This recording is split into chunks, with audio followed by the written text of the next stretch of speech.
ক্রীড়াঙ্গনে একটা সময় দাপুটে অবস্থান ছিল ময়মনসিংহের। ফুটবল, ক্রিকেট থেকে শুরু করে অ্যাথলেটিক্স সবখানেই ছিল প্রাণ চাঞ্চল্য।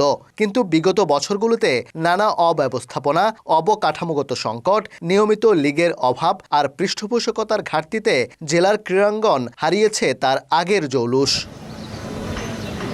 ময়মনসিংহে ক্রিকেটের একমাত্র ভরসা সার্কিট হাউস মাঠ, কিন্তু এখানেও রয়েছে নানা সংকট। নেই আধুনিক ইনডোর সুবিধা এবং ড্রেসিং রুম। তার চেয়েও বড় সংকট প্রশিক্ষকের।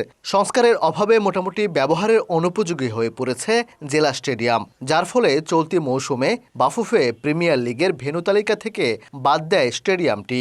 আমাদের এক সার্কিট হাউস মাঠ ব্যতীত আমাদের কোনো আলাদা কোনো খেলার জায়গা নেই, কোনো ক্রিকেট স্টেডিয়াম নেই।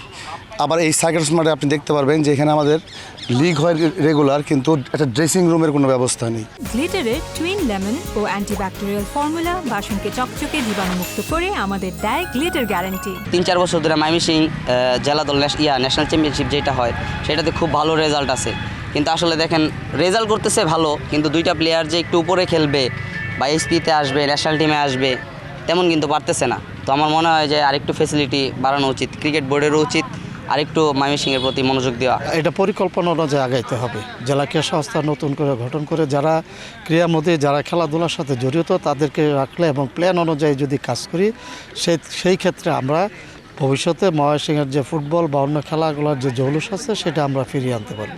বিগত সরকারের দায়িত্বশীলতার অভাবে ভুগছে ময়মনসিংহের ক্রীড়াঙ্গন। নীতি নির্ধারকদের মাঝে সমন্বয়ের অভাব ও দীর্ঘমেয়াদী পরিকল্পনার ঘাটতি ছিল উন্নয়নের পথে বড় অন্তরায়। নতুন সরকারের কাছে স্থানীয়দের প্রত্যাশা দৃশ্যমান সমস্যাগুলোর সমাধান করে ময়মনসিংহের ঝিমিয়ে পড়া ক্রীড়াঙ্গনকে প্রাণবন্ত করা। সরকারের কাছে প্রত্যাশা করব, বিশেষ করে ক্রীড়া মন্ত্রণালয় যিনি ক্রীড়ার দায়িত্বে আসবেন তার কাছে প্রত্যাশা করব প্রতি বছর অন্তত এইজ ভিত্তিক আন্ডার-15, আন্ডার-17, আন্ডার-19 এই ধরনের প্রতি বছর অন্তত ফুটবল, ক্রিকেট, হকি 3টা ক্ষেত্রেই এইজ ভিত্তিক 1 মাস 2 মাস ব্যাপী একটি লম্বা প্রশিক্ষণের ব্যবস্থা করা ন্যূনতম। তাহলেই হয়তোবা এই জেলায় আমরা অনেক খেলোয়াড় আমরা আগামী দিনে ন্যাশনাল টিমের জন্য পাইপলাইনে আমরা তৈরি করে দিতে পারবো।